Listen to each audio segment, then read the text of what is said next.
Hello, everybody, and welcome to Catalyst of Change. I'm Alexia Cito, and it is such an honor to be with our very special guest today, Queen Nafisa.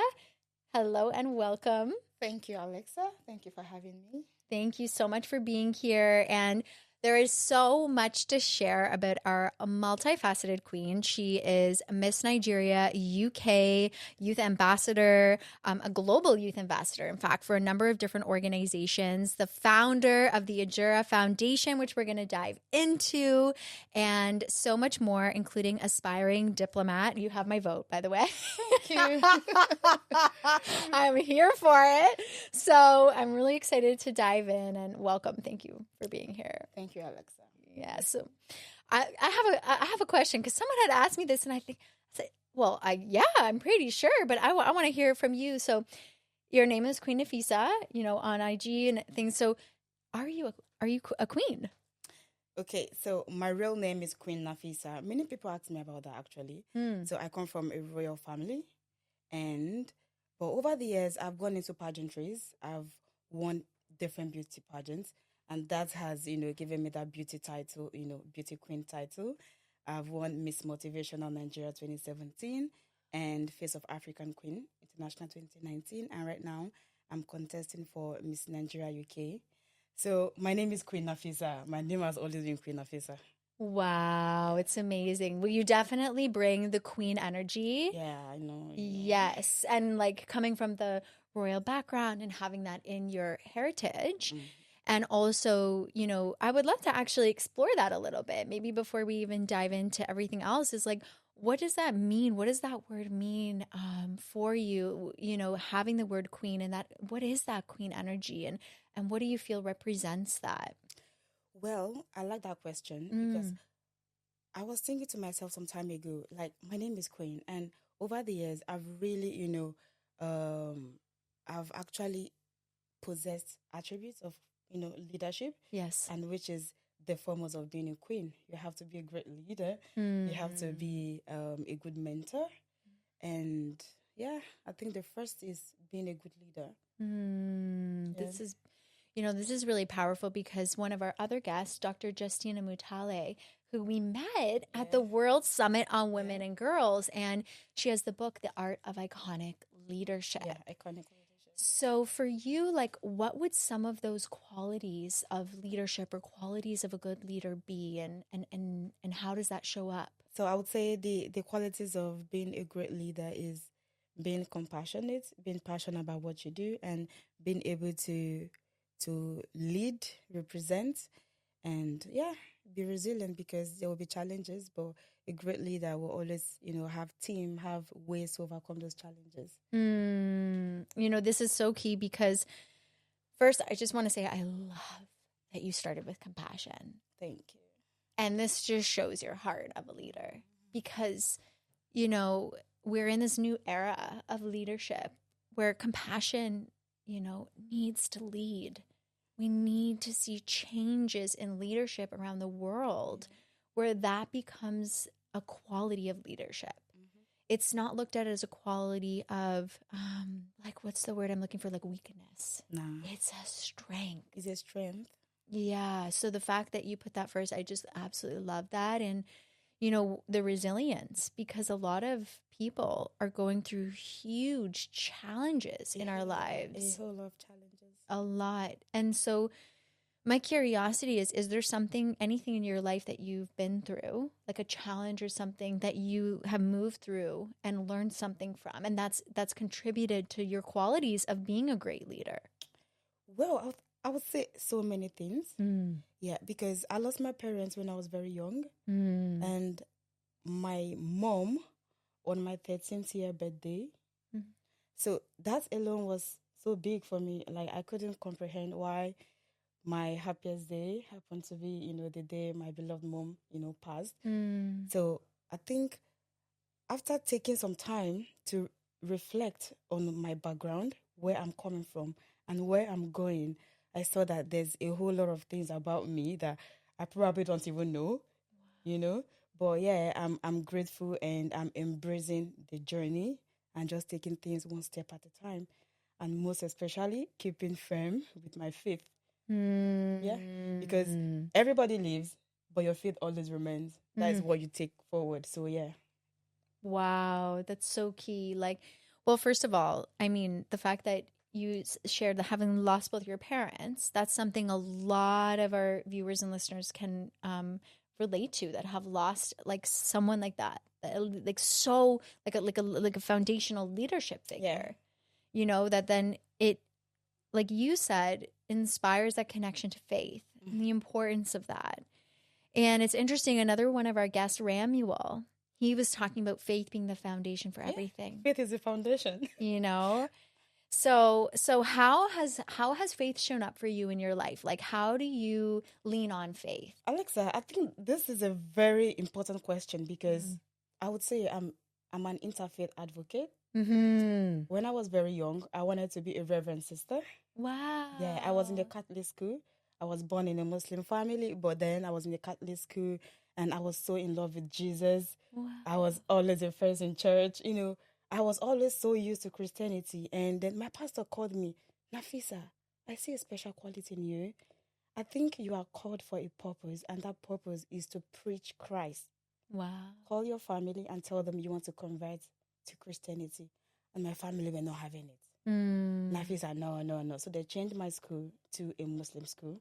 And then I became more confused. Like, I need to know what I'm doing. Like, who is my creator, you know? Yeah. So that was always something that was always troubling me. And my mom would always tell me, relax.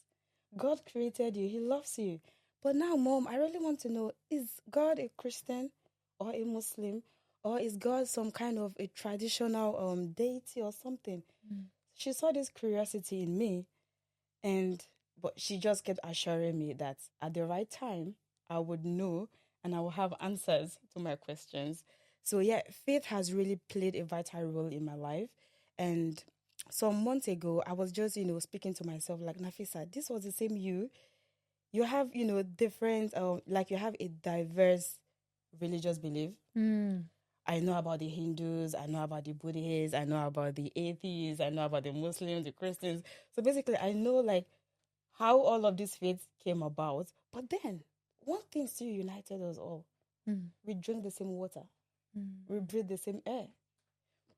We have, almost the same features, women and girls, men, And then, but why is it that we have different faith? But at the same time, we still do everything, the same thing. So I've learned to understand that what God was doing in my life as a child was, I'm taking you to a place. And that place, you need to be firm in your faith. Because right now, most of the things I do through my charity work and other things, I've had the opportunity of being on the table with diverse people, people of different religion. And I see myself like, wait, I think some time ago I wanted to be this and that, But now I'm on this table. The guy sitting right next to me is a Buddhist. The one beside me is some like Hindu. The next one is a Christian. And I'm the only Muslim. Like, what's happening? So I've learned to understand that all of that was just, shaping my journey. Like, I'm taking you somewhere. So you need to understand faith. So now when they see me, I say, okay, don't just see me as Nafisa. I want you to see me first, my faith. And that's Muslim, that's Islam. But then I am very okay to be in like a family harmony with other religion because the world connects us. Faith is just what drives you. Faith is your foundation. You are a Buddhist, I'm a Muslim, but we still share almost the same natural resources. The trees, the air, the water, the animals, they're all the same. So I just think, interfaith harmony is key. Wow, this is amazing. It's such an important conversation. Yeah. Like, I'm almost brought to tears when you were talking about your mom and her support of you, connecting through faith and discovering that and all of these different traditions coming together as one. And I love what you spoke on because that is harmony, right? It's like we are different. We are different. And yet we are one. We are one. It's like having that ability, like you have such a beautiful open heart to be able to make that connection and have still like the honor and the respect and still keep your faith, like whatever you're keep your faith. Yeah, exactly. Yeah. And then it also brings the question of like faith being like even something that many people can have. And it's just, what way are you practicing your faith? Where are you practicing your faith? Because at the end of the day, all faith teaches the same thing. Be kind to your neighbor, be kind to your family, true parents. You know, all faith teaches the same thing, except just maybe few people who have, you know, just turned to be against their faith or just being against themselves or against their morals. But yes, from all of my researches about faith, all faith teaches the same thing. Wow, it's so key. Yeah. And you mentioned your charity work, and I'd love to learn a bit more about what you're doing with the Ajura Foundation. It's a very exciting time. There's a big launch happening and you're doing amazing work. So what inspired you to start this? And what is like the mission and vision? Well, what inspired me is basically my personal experiences after losing my dad. In fact, I would say I don't even know my dad because he passed when I was about 3 years. And then my mom on my 13th year. But before my mom passed, she was a very charitable person and she would adopt orphans. She would, you know, organize community service, community outreach. And I just keep wondering, hey, Mom, we don't have much, but why do you always keep doing charity? She said, keep quiet. She said, keep quiet. Have you ever gone to bed hungry? I said, no. No, she said, you see, you don't have to have so much before you give. From the little you have, just give. And that was where I learned that from. So when she passed, I just, you know, made a promise to myself and I made a promise to God. Okay, God, you keep blessing me and I would, you know, have a charity in their honor of my parents, and also see how I can, you know, shape someone's life who must have gone through the same thing or who is going through what I've gone through, just to give them a chance to, you know, rewrite their own stories. Yeah. So our mission is to just, you know, support communities, and which we have been doing in Nigeria for the past 8 years. I've been running the charity, collaborating with other organizations in Nigeria, and moving to the UK. We met at the Women and Girls Summit. So I've been doing a lot of, you know, networking, volunteering, collaborating with other organizations. And right now, we tend to expand our reach because the name Ajura is my mother's name. Wow. Yes, that's her name, you know. And then I made a promise like, hey, Mom, you know, as a child, I wanted to do every good thing for you. But now you are no longer here. But I'm going to take your name internationally. I'm going to take your name globally. Oh, so, yeah. I'm covered in chills. Yeah. Thank you. So right now, we are planning to launch February 14th. And yeah, it's still the same thing to mentor students, collaborative efforts to community empowerment, advocating for women and girls, because at the end of the day, women and girls all over the world face the same challenges everywhere. So we need to really break that cycle, that barrier. We just need to keep talking about it. Yeah. So that's just I'd love to touch on that a little bit because we had Dr. Justina Mutali. She was sharing a little bit, you know, girl child and just in general, like what women and girls face in every country around the world. She brought up a statistic and I thought, are you kidding me? Everywhere. 7% in all of the governments, in all of the governing parties of the world, 7% are women. 7. 1 digit. 7. Oh my goodness. 100 is 3 digits. We are still far behind. Yeah. Very far. Very far. So what is it, because you mentioned your experience, the things that you've been through, what is it in your experience that sparked this? I would say everything. You know, being an orphan exposes you to so many challenges. You don't have that true parent's love. It's just you, and many people will always want to take advantage of you. And I'm someone that I've always been so passionate about education, because now I believed that the only ticket I had to success or to that big dream I've always wanted was education. So I was, you know, getting good grades at school and doing well.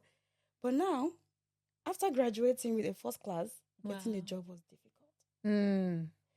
You go to an employer, they tell you, oh, right now we don't have this, we don't have that, we don't have money to pay, we don't, just different excuses. And in some cases, in fact, so many cases, they will be like, oh, why don't you just be my friend and I'll take care of you? And you keep asking yourself, what kind of friendship am I having with you? Mm. Who is meant to give me an opportunity? So now, the thing is, there's this saying in Nigeria that education is a scam. When you look at it from a wider aspect, it's true. But when you look at it again, education is really not a scam, because it helps you to be aware. It helps you to be able to stand up for yourself. And those who are saying education is a scam, I won't blame them. Because I have seen many people who have best skill, best experience, best education, whatever, but still they don't have any job. Now imagine being a human without having a source of living. Yes. That is what we are facing, and that is majorly like the challenge everybody faces around the world. Imagine not having a job. How do you want to survive? This exposes you to so many challenges. In many cases, young women and girls, men are even trafficked. Sexual exploitation, organ trafficking, just anything. You know, when you are unemployed, you would take anything just to survive. Yeah. You understand? So, yeah. And I'm really grateful for my journey. I've really been so resilient. Like, you know what? I'm getting there. Yes. I'm getting there. And I will say something. Yeah. Alexa, do you know that after, submitting CVs here and there, the frustration was so much. And I thought to myself, you know what, Nafisa, I think I've tried. But now I need to pay my bills. Then I said, okay. A friend of mine came to me, Nafi, there's this club auditioning for strippers. And I think you're a very beautiful, sexy girl. Why don't you go for this stripping audition? I said, okay. But now, many people know me in the community for being a charitable young woman. I have so many awards. Nafisa is this. Nafisa is an icon for society development. But now, do I really want to go into stripping? But now, they don't want to give me employment. So now, I went to this club. But something happened. The moment the owner of the club saw me, he said, now you don't look like the girl I want for the stripping room. Just go back. And I was like, no way, that's not happening. I left my house. How many hours, I had a good makeup on, a good dress, and you're telling me to go back home? I'm going nowhere. He said, no, please just go. Just go. I don't need you here. I'm like, come on, why? So at some point, I was like, don't I look... Because I've seen women who are strippers, and they don't even look so good. Right. So why doesn't he want me? Okay, I was just like, okay, maybe because I don't have like surgery enhanced body and all of that. But at the same time, so now the moment I got home that night, I was so mad at myself. I was so angry. And then faith played a role that night. I received a message from a Christian fellowship chat I follow on my WhatsApp. It was saying about a woman in the Bible who was using her body to entertain the audience. Wow. The whole family, the whole community had written her off. She had nothing to offer. Wow. But God, in turn, used the same woman to bring honor to her community. And then I felt, wait, is this message for me? I showed it to my friend, like, can you read this? And she was like, yeah. I was like, you know what, this message is not for you, so you can't understand it. I read it again. I said, no, I just went to a strip club now. And I was going to dance. I was going to like strip and dance. But he rejected me. But I know I'm pretty, that's at least, But so I just went on my knees. I started praying. I started crying like, hey, God, I think you have something very big for me. And you don't even want me to mess it up. Yes. You have something, So it was really a great one. And yeah, I think there are still many women today, just like me and you, who are stripping. It's still the same challenges. And it's not like they don't have morals or they don't have like education or anything. But it's the same corruption, like the same corrupt practices in employment opportunities.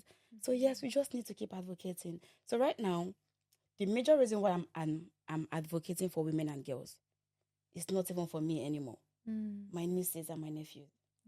My children. Like, we are still going to reproduce. If we don't keep talking about it, our children are going to suffer it. Yes.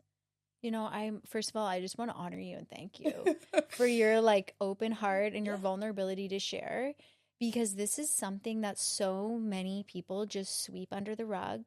They don't acknowledge it. And this is so key. So like here you are, this like extraordinarily beautiful, wise, highly educated, extremely professional and amazing woman. And, thank you, Alexia. Even you're in this position of like having contemplated that.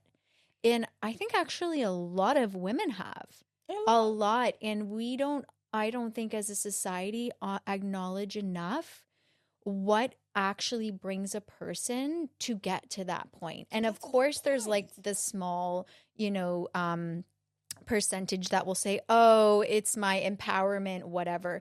But when you look at the big, and again, this is not like discrediting anyone that chooses that industry. Yeah. I understand, of course. And it's not a judgment, but it's an observing of a much larger system that's systemically oppressing women. Yes.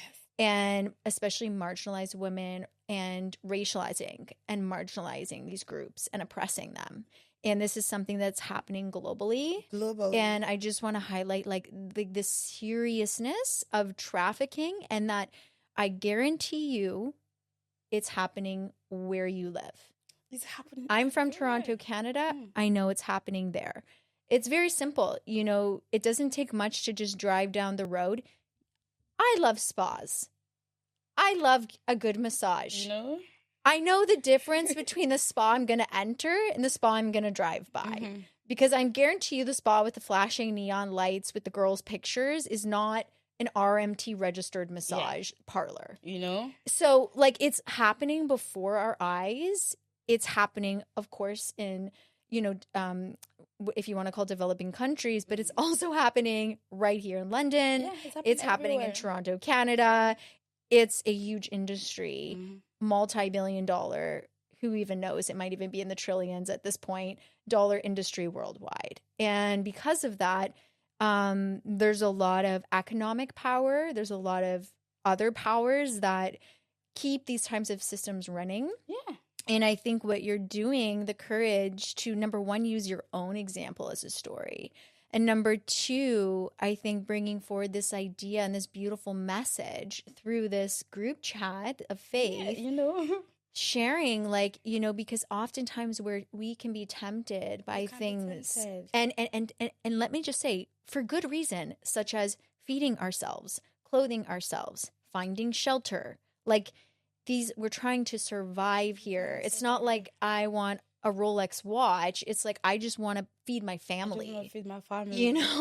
So let's look at our societies and ask, why are people still asking and seeking for ways to feed their family? Like, we live in a world that's wealth of resources. Corrupt practices, selfishness. So it brings me back to what you were saying about leadership qualities and compassion. And I think that's what's so beautiful about having this idea of, first of all, that 7%, let's at least bring it up to 50 at the very least. And something tells me once it reaches the 50 mark, a lot of this stuff, it just cannot exist anymore. Number two is you said, the compassion, the love, people like yourself using this as a fuel. Yeah. To change this world so that our children, and when I say our children, I want to share this also. It doesn't just mean I have children biologically. Yeah. Our children, the children of the world, right? Of the world. Your children. Your children. Your children. The ones that are, going to be raising up and instilling those values. So that's why it's so powerful what you're bringing, And I have one final question. Okay. And we ask everybody this. Okay. So it is, if you could be a catalyst of change for one thing in this world right now, what would it be? Just very simple. Advocating for policies that promotes women and girls' empowerment, employment opportunities for youth, and of course, community well-being. We just need leaders who mean well for others. We just want to be empowered. We just want opportunities to be able to cater for ourselves. We just need to own our future. We just need to create safe space for ourselves. That's just it. Wow. We are not asking for too much. Just give a girl a chance. Yes. Yes. Give a girl a chance. Love that. Absolutely.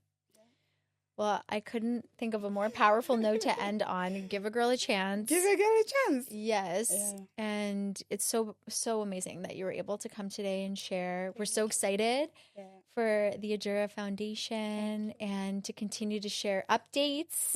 Yep. We'd love to have you on again. We can share all the amazing work that you're doing. And I want to thank you so much for joining. Thank you, Alexa. You're a very powerful catalyst of change in this world. So just keep shining your beautiful light. The world needs it. Thank you. Amazing. And we want to thank all of you for tuning in and watching. And you can like, comment, and share if this resonated. Click the description below for all the links to check out Nafisa, her foundation, and more. And visit lovepeaceharmony.org. And of course, join us again in our next episode and continue to be catalysts of change in your own lives, communities, and the world.